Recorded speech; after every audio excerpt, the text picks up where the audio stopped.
I love mixing flowers and especially like native flowers in the mix there. Like Oh yeah. it's so much fun. It's so much like when you plant native things, it's like that takes so much work out of it because they do their own thing. They don't need to be baby. They're like, this is their element, this is their vibe completely. Yes. So I always encourage people to like plant some natives because Okay. I love that.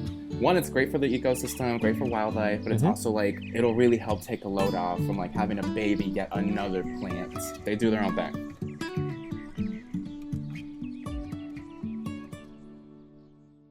Welcome back to the Beet Podcast. I'm your host today, Jacques from Jacques in the Garden, and today we have on Brian Brigantti, and he is from Red Leaf Ranch. I'm sure you guys have seen him. He's on Instagram, TikTok, YouTube, I think everywhere, and he's all about the abundance. So why don't you introduce yourself, Brian, let people know where you're at and what kind of gardener you are. And we're going to have a nice gardening conversation and also talk about your new book that came out recently. So thanks for being on and take it away. Hey, Jacques, thank you so much for having me. It's kind of a full circle moment because a big part of my inspiration getting going and starting all of this was through Epic and following the journey of Epic and all the inspiration y'all share. So really cool, really happy to be here. That's awesome. For those who don't know, I'm based in Central Tennessee. It is early spring here. The garden season is just getting started and I'm so happy to be back in the ground, back in the soil after like a long few, not necessarily a long one. I'm from Chicago. The winter here is actually really mild compared to there, but 3 months indoors, I'm ready to be outside and just happy to talk gardening with y'all. Yeah, no, it is interesting. I was just telling somebody yesterday that I often mistake seasons because, I'm in San Diego where seasons don't really exist. And so I was like, yeah, the weather's been kind of weird lately. Like there's clouds, and, like it's a little windy. I'm like, oh wait, that's just like the season. Like, of course, like we do have clouds at this time of year. So spring has been kicking in here. So I'm actually, for context, in our zones don't really mean that much, but like, what are you, zone 7, 8? Yeah, 7B. Okay. It's like kind of fluctuating a little bit with, Right. climate. And then so I'm in 10B. So here, like spring is fully sprung and like, I'm able to get like my tomatoes in the ground now. So you're probably like a month out from that is my guess, something like that. I'd say like, okay. 3 weeks, I'd say. Okay. Yeah. So it's not too far out. And so originally, have you gardened like long-term in the past before? Like what's your exposure to gardening? Like, is this something that you got into recently? Like a lot of people, even including myself, I think I really, like 2020 was the year of the gardener also as well, in terms of what I've seen online. So what's your experience with that? That's exactly it. It was 2020 for me. Like I mentioned a little earlier on, I'm from Chicago. I was born and raised there. And I mean, I've always had like an affinity for nature. I've always loved nature and the natural world. I've always felt very drawn to it, but I couldn't really like get into it in Chicago. I was surrounded by so much concrete. Yeah. I actually lived in the Bay Area, San Francisco, for 3 years, and that was like kind of my introduction to a more naturally immersed lifestyle because the Bay Area is just it's just such a gorgeous place to be. And then I lived in New York City for 3 years, so like kind of always being in a big city, I could never really dive in. But like then I moved to Tennessee. And this is where I really got exposure and I was able to get my hands in the soil in 2020. Really because of the pandemic, though. I didn't necessarily move here with the intention to farm or garden or anything like that. It was really just to get away from city life and find a more naturally connected center way of life. And then, when the pandemic hit, suddenly there was like this massive need for food security and like hopefully certainty to like sustain us and get us through who knows what was to come. My partner loves to garden, so seeing his passion and his love for gardening, I was like, I might as well give it a try. Let me try growing food.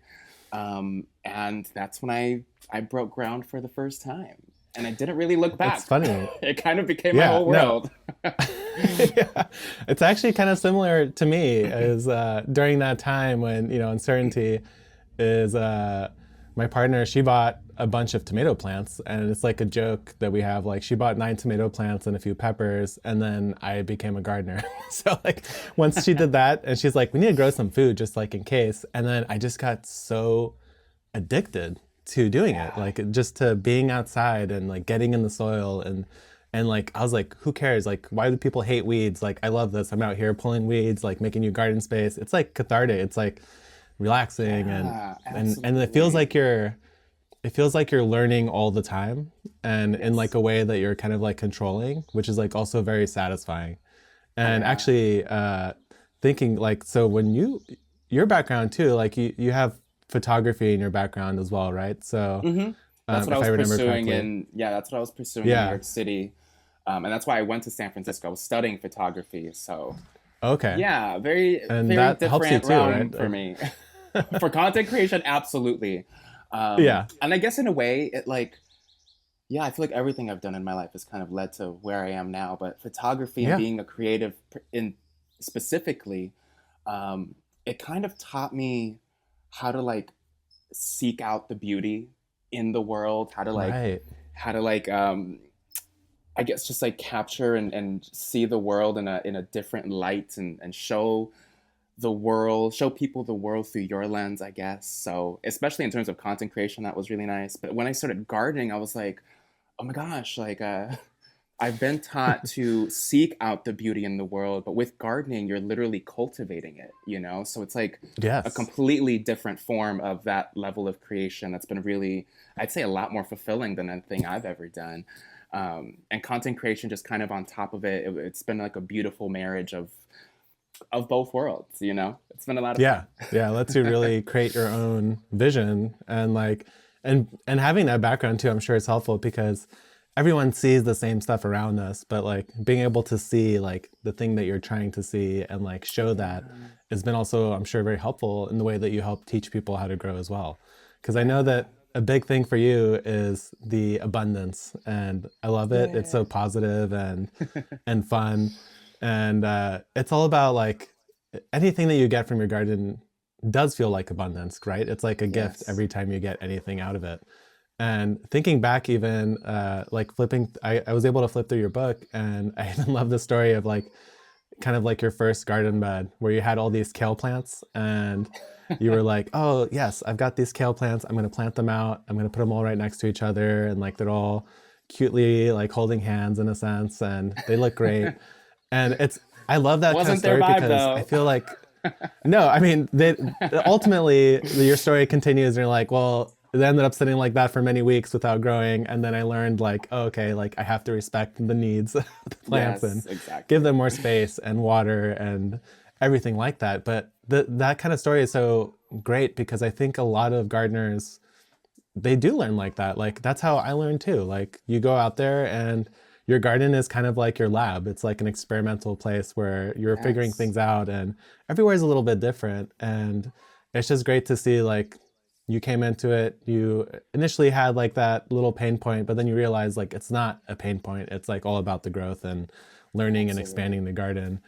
And I think your book does a really good job of like really like helping people understand like the garden is not just like something you get food from. It's like it's something that you're working on, and like it's your own palette, and you have a lot of great like especially helpful like companions that you like to put together, and just like a different way of looking at the garden holistically. So Yeah, actually I absolutely. didn't even mention what's the title of the book and what is it, so everyone else can catch up with me. Yeah. So last year I wrote a book, or released a book called Gardening for Abundance. And it's essentially the perfect guide for a beginner to really get the tools, the confidence, and I guess the more like the mindset of abundance before getting out into the garden so that you can cultivate the abundance. Such a joy to write and create and share with the world. But just going back to like the kale plants, um, especially having like not a beginner, but having a background in photography and like that realm, um, having gone to school for it, like we were trained to have such an attention to detail and like be in such control Right. of everything. Um, Gardening was kind of like the complete opposite of that for me. It was like relinquishing control and and allowing yourself to be teachable and observing the natural process of things. And if things don't necessarily go your way, it's like just rolling and flowing with everything. So it's literally a never ending journey of learning and cultivating that knowledge, that wisdom, that abundance. And Mm-hmm. just having it's like so much more a labor of love and than I guess photography was, and I guess a lot less superficial also in that way. Um, so it's really nice to like be able to share that with people, share that perspective with people, because like before as a photographer, it was so focused on like creating like the perfect, most polished, refined image I possibly could. Right. And now with what I'm sharing, it's like I'm sharing something so real, so authentic, so true. It's like the genuine experience that happens as the garden season unfolds, all the mistakes, all the hiccups along the Yes. way. Because I'm sure we both know like things never Oh yeah. go according to No. plan in the garden, but that's kind of like the excitement and the joy that comes with it. It's like you got to be adaptive, I guess, and just see Mm-hmm. what Mother Nature has in store for you and all the lessons that come with that. It's just, yeah, gardening is just giving me a whole different perspective Yeah. on life and being and existing. It's really neat. And then to be able to like harvest Yeah. everything and eat all that wonderful food, like it's such a joy. And yeah, like I said, so much more fulfilling than anything I've ever done. Yeah, no, I totally am with you. And I like what you said too. It's like when you're gardening, it is in a sense like you are giving up control because you can't Hmm. control all of nature. There's too many things going on. Way Like too many there's the things. Oh weather, my the gosh. soil, the insects, the birds, like anything is possible outside, right? And so it's Yeah. like we do our best to set up our garden for the best possible success, but it is kind of freeing to me at least to understand that I'm not in control entirely. Yeah. And it also allows you to give yourself like some room and like be like, look, like I can't, like I don't have this example Hmm. here, but like if a tornado hits my garden, like it's not my fault. Like it's part of the natural cycle and it's just the way that it is. And like all you could do is adapt and learn from it and continue on your garden. And actually, you mentioned like at the end there how you love eating all that food. For me, like the garden, what really drew me in was eating all these delicious harvests and these unique Yeah. vegetables. And I'm curious, like, is that like a big part for you at least? Like, is that what kind of pulls you into the garden as well? Um, for me, it I guess the food and all the abundance we get at the end really is, I guess, the destination of it all, you know. Hmm. But for me, I've really just fallen in love with the process The of process, growing yeah. everything, you know. I'm no chef. I'm no professional in the kitchen, and one of the joys with growing all this food is like all the different varieties of everything that you have, Yes. all the different types of tomatoes, peppers, squash, cabbages, you know. Um, but growing up in a city, I've only been exposed to like what you get at a grocery store, you know? So I was Hmm. growing all of these like really unique, different varieties of things that I've never experienced before in my life. So I had to get kind of like creative in the kitchen just to like learn how to use all of these things. So Yeah. actually dealing with all of the abundance has been kind of a challenge. But yeah, for me, like the growing and the art of cultivating everything throughout the season has really been the greatest joy of it all, especially since like, every single plant has their own different needs. The way you Yeah. care for a plant throughout a season, it almost becomes like an art form. The way you like care and nurture and train a plant to grow in your garden or in the specific space that you have allocated for it. And then the way, you plant all these different things together and how they can like harmonize or not harmonize with one another. Yeah. It becomes like it takes on a life of its own. It's like a journey. It's so much fun, and every single year is different. Like no 2 years are the same. Whether it's like nature throwing you curveballs or what you grow is different. It's always exciting, you know. Yeah, no, I think that's true. And I think ultimately, like, that is probably true for me. And I just don't think about it enough that way. Like, I think I am more addicted to the process than anything else because Yeah. you'll catch me out here no matter what. Uh, even if there's Period. nothing for me to eat, Period. it's like I just want to be out here and work on it. Yeah. Hmm. And yeah, like it is a beautiful thing. I think one of the things that I've really appreciated from the gardening is that in some ways it can make you a better cook than you are by just having access to these incredible ingredients that grow out of your garden. Like I'll oftentimes just cook something as basic as like zucchini from the garden with like roasted with olive oil, salt, pepper, and garlic. And people are like, whoa, what'd you do to this? I'm like, nothing. It's just no, you did do something. You grew it. And that in itself is such a flex. You know, that's the secret. Yeah. Because I mean, my younger I love brother the flex from really it, actually. into, that's true.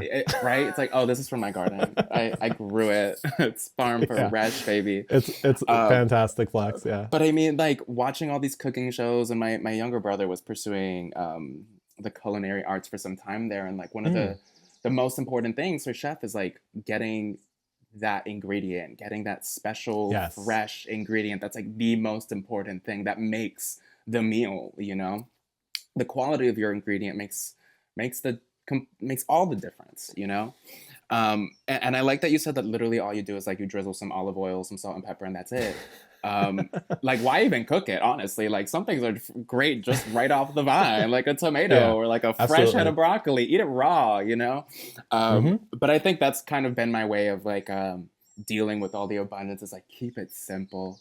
Like when people comment like, oh, we would love to see you make like ratatouille or just some like complicated dish out of these ingredients. I'm like, y'all, I've been busting my ass for months growing this. I just want to eat it. I don't want to take hours preparing this meal. I just want to eat it, you know? Absolutely. So keeping it simple has really been the best way for me to enjoy the tastiness of all the abundance, you know?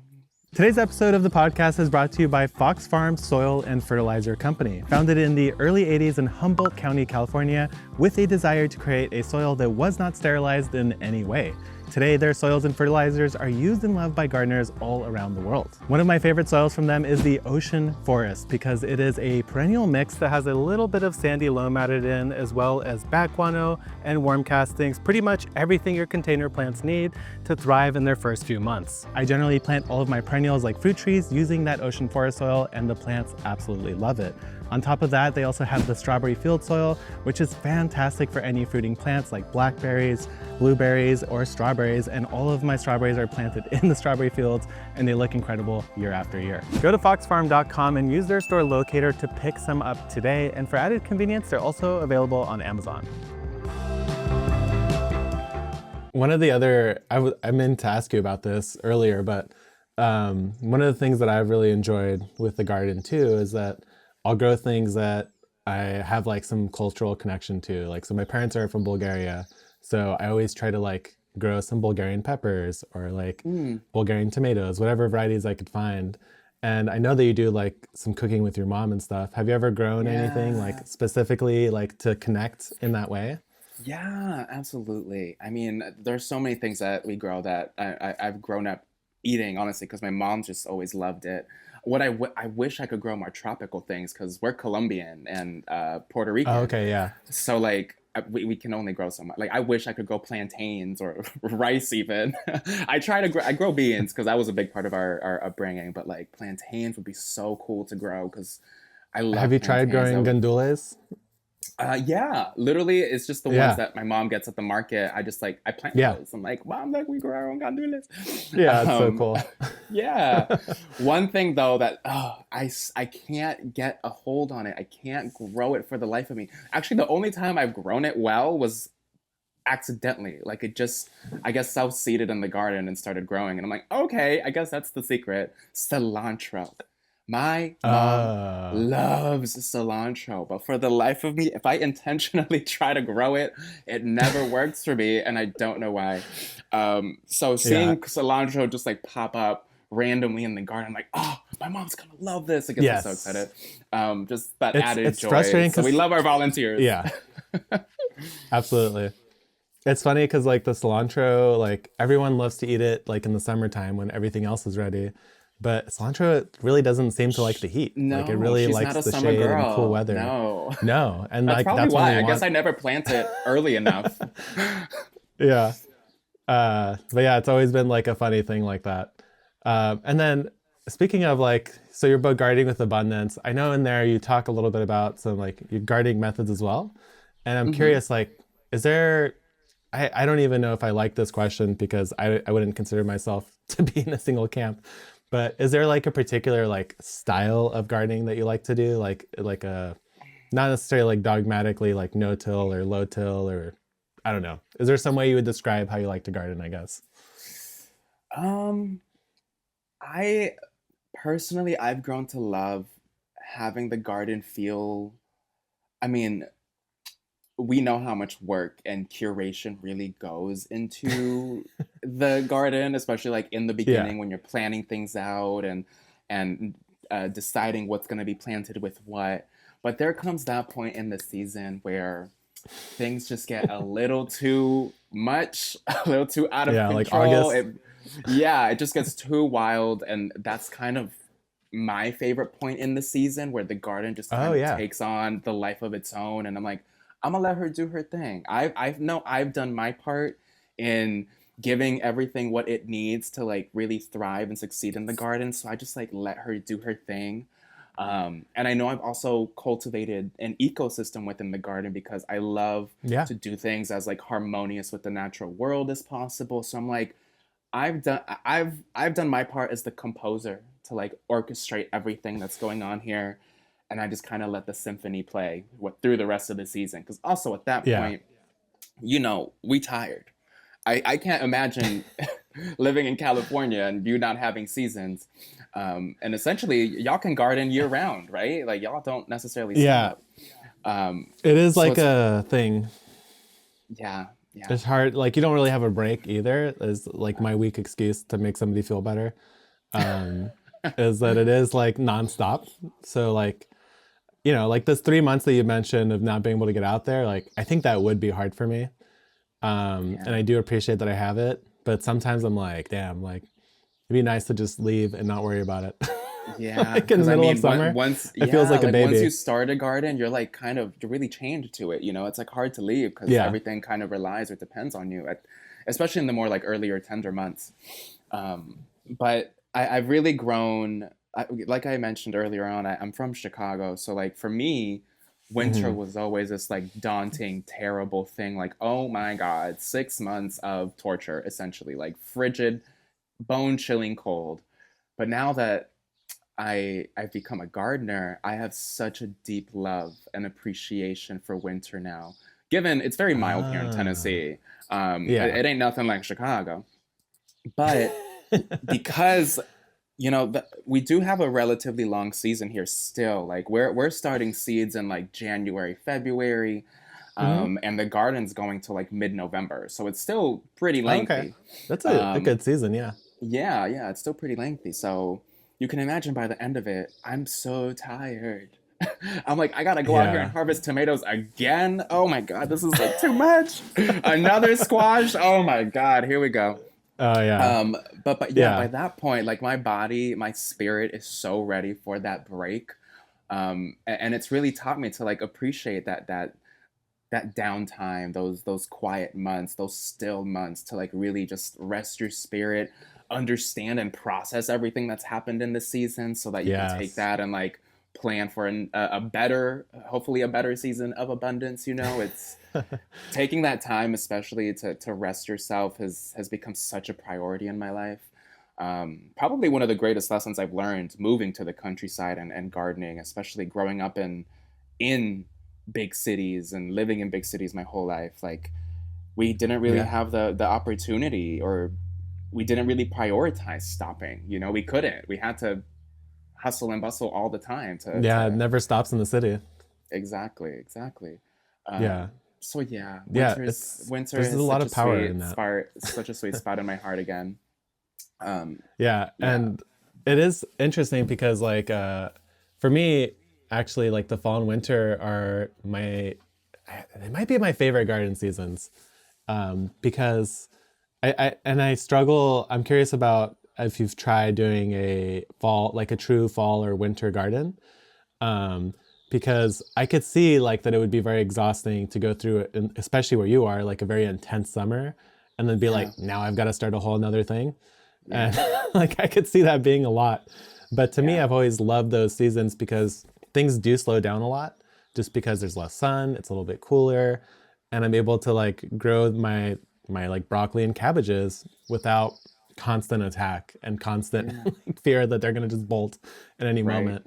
And so I'm curious, like, have you messed around with that, or is it usually like the summer is so intense that it gets a little bit hard to think about that? Yeah, well, funny enough, like I'd say most of the intention is definitely in the spring to get like a spring and summer garden going. Um, Yeah. but like once you start harvesting, and then like I love summer because everything is like at peak. Like the garden is at its Yeah. lushest. Everything is green. There is not like a blank spot in the garden. Everything is lush, you know? But once you start harvesting and like these little empty pockets start popping up in the garden, for example, like Mm. when I harvest my massive cabbage and suddenly there's this huge gaping hole in the garden, it's like, ah, like my mind is like, I don't really have it in me to grow another cabbage, but I also can't look at this like big gaping hole in the garden. So Yeah. it's like more so just to keep the lushness going throughout the season than like really get more abundance, I guess. That's just kind of an added Right. benefit of it. But at that point, it's not necessarily like really premeditated or planned. It's kind of lazy, honestly. I'm like, oh, we got a hole. I just grab some carrot seeds or some Sure. green, like leafy green seeds, and I just like throw them in that spot to see what happens, just to get some green going in there. Um, Yeah. yeah, yeah. But But that's then like by a great the way to do yeah, it too, right? hmm It's not yeah, like it doesn't have to be planned at all times. Like I think I see people with their garden plans and I'm always like, hats off to you. I would yeah, not be able to sit down and plan it that like to that level where like every yeah. single section is Listen, planned. listen. I love a And garden plan. I love a good yeah, garden I plan. saw But yours in the again, book and I was like, whew, it's a lot of work. yeah, it is. It is. But like with those like months of rest that we're taking, Oh, again, right. you're going year round. So as these Yeah. Southerners would say, bless your heart. I'm sure you don't have time to sit down and do a garden plan. You just got to keep going. Yeah. Here I have the time, luckily, to like focus and like plan out a garden, but it's like my way of getting my juices flowing, you know, and like, oh my God, it's new season. It's like right around the corner. It's time. It really helps lift the spirits. But yeah, again, by like that mid season, and especially when it's hot, it's like, all right, garden plan is out the window. Let's see what holes we can fill here. Yeah. And Yeah. in the end, like as a gardener, I think like your best possible option is to just have something growing there. So if Yes. it's not part of your Yes. plan, if you didn't intentionally have the idea of growing something there or growing the specific plant, like just put something in the ground anyway, because it's going to lead Yeah. to better soil in the long run. And so, Absolutely. and I love the chaos garden and like getting like, that's my original garden. Like I've tried to rein it in and be more organized, but it's pretty wild still. Like I don't have like it doesn't see, you could tell that there's no concrete plan, I think. Maybe some people think there's a plan, but I just kind of look around. I'm like, I think I could fit all my onions there. I'm just going to start planting. And then I'm like, Just okay, go there's some for more it. space, like 2 rows of cabbages behind it. Boom, done. And then I turn around and I still have a whole nother tray of plants. I'm like, oh, dang, I don't know where I'm going to put Yeah. this. So I Story end of up my just like life. Story scatter of my planting life. everywhere. Yeah. Yeah. Just And it's filling the like, it holes, filling doesn't, the in the end, pockets. yeah, in the end, you're getting your harvest, your garden is like nice and mixed. And I always have room for flowers too. I always try to make sure that I love the pops of color in the garden and what it Yes. brings. And even right now, like I could see birds like jumping around on my plants outside. And it's just so much fun Ah, to see that. that's like the greatest Um, joy when it's like not yeah. even just your garden anymore. It's like now so much wildlife is like getting to reap the benefits of your garden too. So like I love mixing flowers and especially like native flowers in the mix there. Oh, Like yeah. it's so much fun. It's so much fun. Especially like we mentioned how much work it can be. Like when you plant native things, it's like that takes so much work out of it because they do their own thing. They don't need to be babied. They're like this is their element, this is their vibe completely. Yes. So I always encourage people to like plant some natives because one, it's great for Okay. I love that. yeah, it's great for the ecosystem, great for wildlife, but it's Hmm. also like it'll really help take a load off from like having a baby yet another plant. Yeah, they Yeah. do their own thing. Yeah, I think the more of us out there speaking about native plants, and I should do more of it.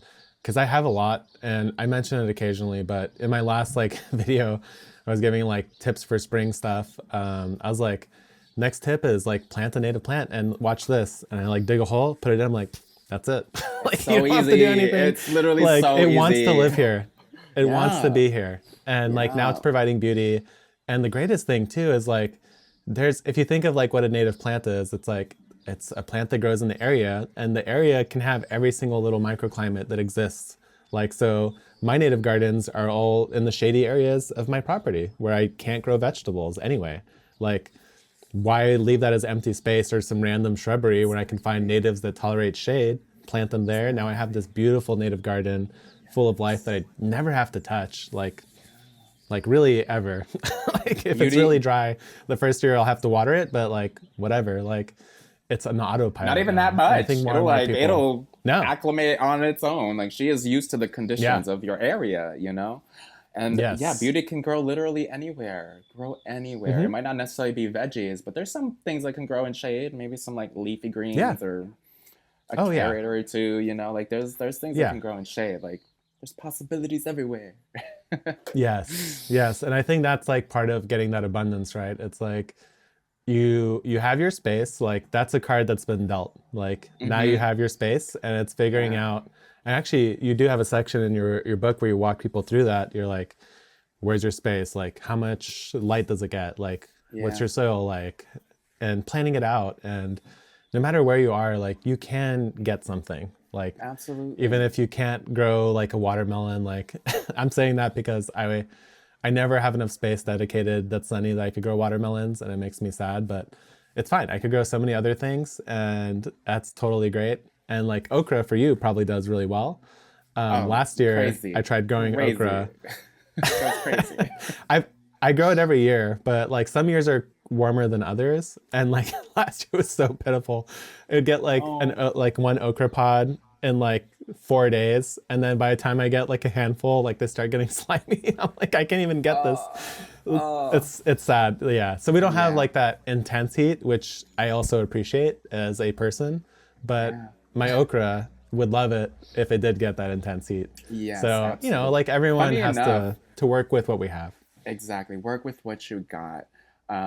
Two things. One, funny enough, I don't really like okra. I grew it I think my second year I grew okra for the first time and like tried it and was like, she is too slimy for me. I don't like this mouthfeel. Not my vibe. Um, but I fell in love with actually growing the plant itself because it's so Mm, beautiful. I didn't I do realize it love was the flowers. yeah, I didn't realize it was in the mallow family. So it's like related to hibiscus. And Yeah. like you really notice when you see Yes. those flowers and just how big and like she puts on a show. She's so pretty. Oh yeah. Literally, I just grow her in the Yeah. garden as an ornamental because she's just so pretty. Um, Yeah, that's and cool. yeah, and two, I guess I just want to touch on quickly like my approach in the book because a lot of people always ask me if it's like tailored to a specific zone or something. And I like that you brought up that like I'm showing people how to like go outside and like assess their space. Hmm. Really, my approach in the book is like a lot more universal, and just kind of teaching people the basic things they need to understand when thinking about growing plants.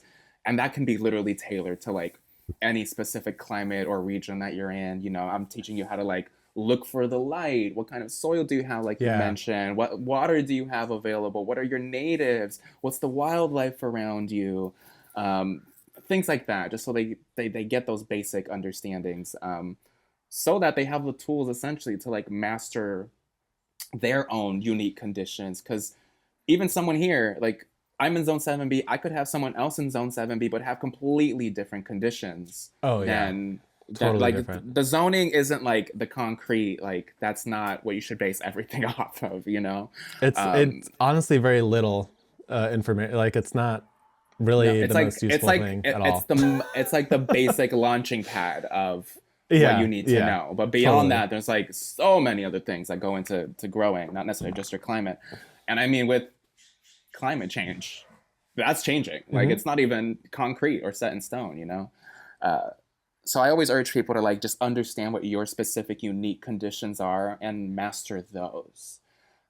because I think that's really, you build your own relationship with your plants, with your garden. And I think that's the most important thing anyone should be cultivating, not trying to be or follow what someone else is doing necessarily.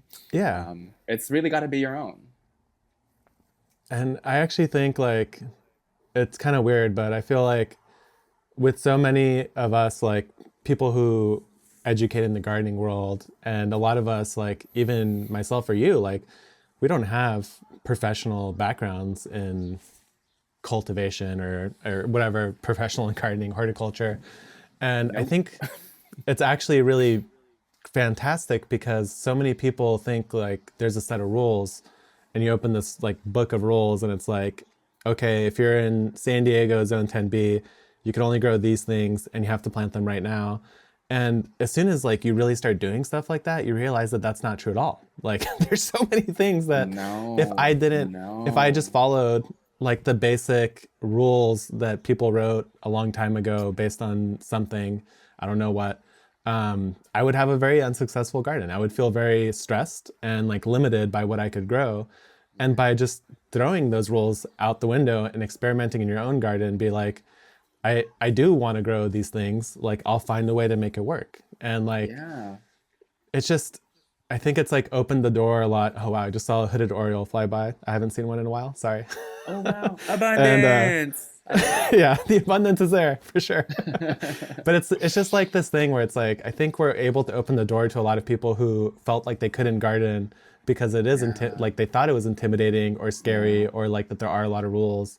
And I really feel like yourself, like you're helping open the door to so many people who otherwise never would have tried or never would have thought that they could. And like, I know you get messages about that as well. And it's like, it feels so great to hear people like have success. And like the beautiful thing is once you get in your garden, like you're going to start figuring it out. Like you don't need, like books are inspiration and helpful. And I still get plenty of books that I love to read through and look. But I don't take them as like set rules. Everything that is in the garden, like you're writing your own rule book out here every day, right? Yeah. Rules are meant to be broken. It's just great they were able to do that. Yes, exactly.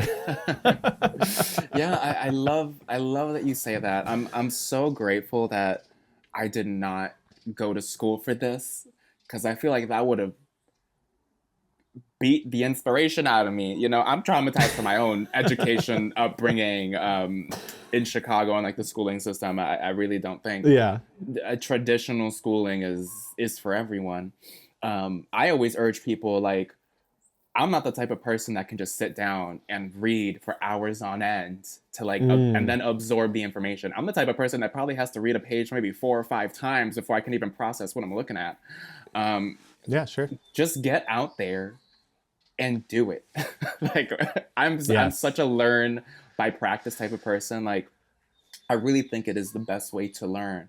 So my greatest form of, or I guess words of encouragement is like, don't be afraid to fail. Don't be afraid to make mistakes in the garden, because they are inevitable. You will fail, and that is okay. Absolutely. You are going to kill things, and that is okay. And you'll learn. And you'll learn. And luckily, there's the beauty of compost, you know, like if something dies, throw it in the pile and it becomes part of the life of your garden again, you know, like your failures literally become a part of your success in that way, which is so cool. So yeah, just get out there and garden, make your own playbook, make your own rule book. Because like I mentioned earlier on, like everyone's conditions are their own. The hand that you are dealt is your own. You really got to learn how to like master and step into that, you know, and take the reins on it. So yeah, y'all, just get out there and garden. Get out. My book is there for you to like as like a guide to have, but like don't like 100 million% depend on it, you know. It's just like there for you if you need extra insight or inspiration, but like just get out there and play in the dirt more than anything. Just play in dirt. See what happens. No, that's absolutely true. And speaking of like going back to what you just mentioned about compost and thinking back to your story of your kale plants, that is, I read that and I laughed so hard to myself because the compost pile is my best friend. Like if anyone's out there and a gardener and like you feel guilty, like as soon as you start your compost pile, so much guilt disappears. Oh I my think a gosh, lot the of whole people weight are is like, lifted. oh man, such a waste of food, or like, I can't believe I like killed that plant. And it's like, no, Yeah. like you put it There's in the no such compost thing as pile and you're waste. There's cycling. no such thing as waste Yeah. in the garden, in nature. And Everything, there's a cycle. It's yes. a beautiful cycle. And everyone can have access to that. And you don't have to feel bad about starting too many plants. Like I always start way too many seedlings. I try to give them away. But I know in the Yeah. end of the day, if I can't get them to people, it's okay because I can put them in my compost pile and then eventually I'll just cycle that back into the garden. Yeah. Or I throw it. Yeah, like There's also a lot of fun in having chickens in that way too. Because if you don't want oh to throw yeah, it in your actually, compost, yes. throw it to your Yes. chickens. Your chickens will eat Yes. it. Even better. Like when I have like my broccoli plants that are bolting now, I just take them out and I toss them to the chickens and they clean it Chickens. up. And then I don't have to like chop it up and deal with it. And Yeah. like our cabbage that exploded in the rain and then like some bugs got on it. Like whatever, like chickens, here you go. Chickens. Bonus little treat. Chickens. Like I don't even have to feel bad. Yeah, exactly. Yeah, because they're So so that's the secret happy. is, yeah, Chickens. having chickens and Chickens or compost compost. will make your life. So much easier. It'll relinquish so much guilt. So much Yeah, guilt. yeah. That's so funny to think about. Yeah, and it's so great because like we used to let our chickens free range. I don't know if you can see the background, but I have my Sorry. dog here. He is ginormous. He's huge. We got him Oh. 2 years ago. His name's Bruno. But ever since we got him, like I can't let my chickens out. You know.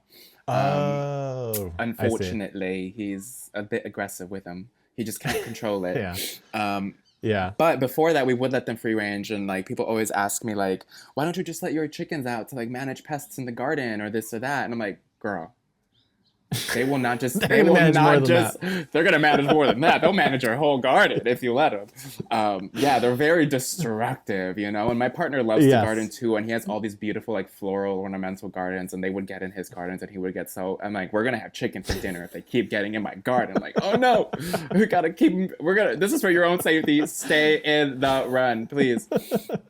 And then we got Bruno, and that was like an added level to it. So yeah, throwing those scraps in there is really nice because it gives them like chickens love greens in any form really. They love those greens, so I love throwing the scraps in there. And a really cute thing that I did this year for the first time, I saw it on Instagram last season. Someone actually built a little raised bed in the chicken run with chicken wire on top of it, and they planted greens in the raised bed. And as it grows, the chickens can like go on the chicken wire and like peck the greens. And I'm like, this is brilliant. I'm trying it for the first time this year. Yeah. Let's see how it goes. It works really well. It's really great. Yeah, I'm so excited. They're going to love it. Yeah. And, you know, because of the chicken wire, they can't like scratch it up and destroy the greens. So they're just like, it's continuous abundance for them. And I'm so happy for them. It's like a salad bar for them. Yeah. Oh my God. Little chicken salad bar. A buffet all year long. It makes me so happy because it's like, I try to give them greens as much as I can because I know how they love greens. They're such omnivores in that way. They don't just eat. Oh yeah, they'll tear it up. They'll tear it up. So I'm just so happy I can provide them with that little added, some greens throughout the season. Let's see how it goes. It's my first time. Hopefully it lasts. I forgot you had the chickens. How do you feel about having chickens like overall now? Like now that you've had them for like what, a year or something more? No, actually I've had them.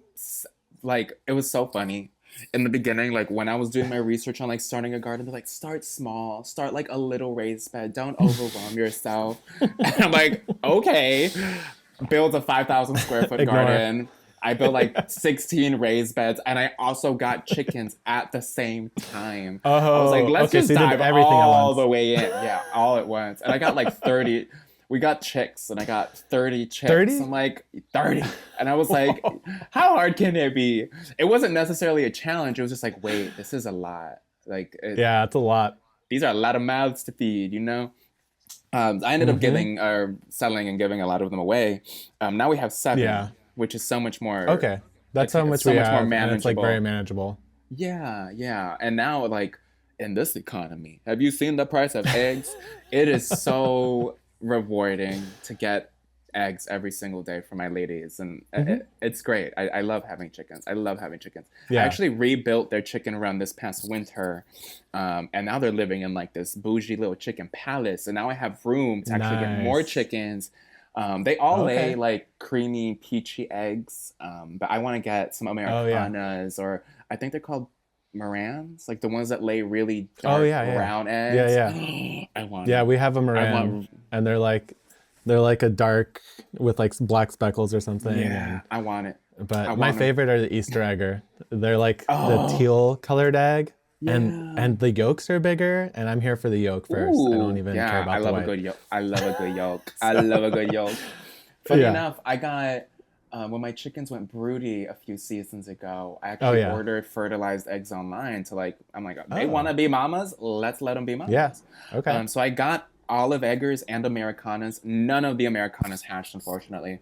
But only one olive egger hatched. I was like, oh my God, abundance, hooray, we got an olive egger. And it turned out to be a rooster.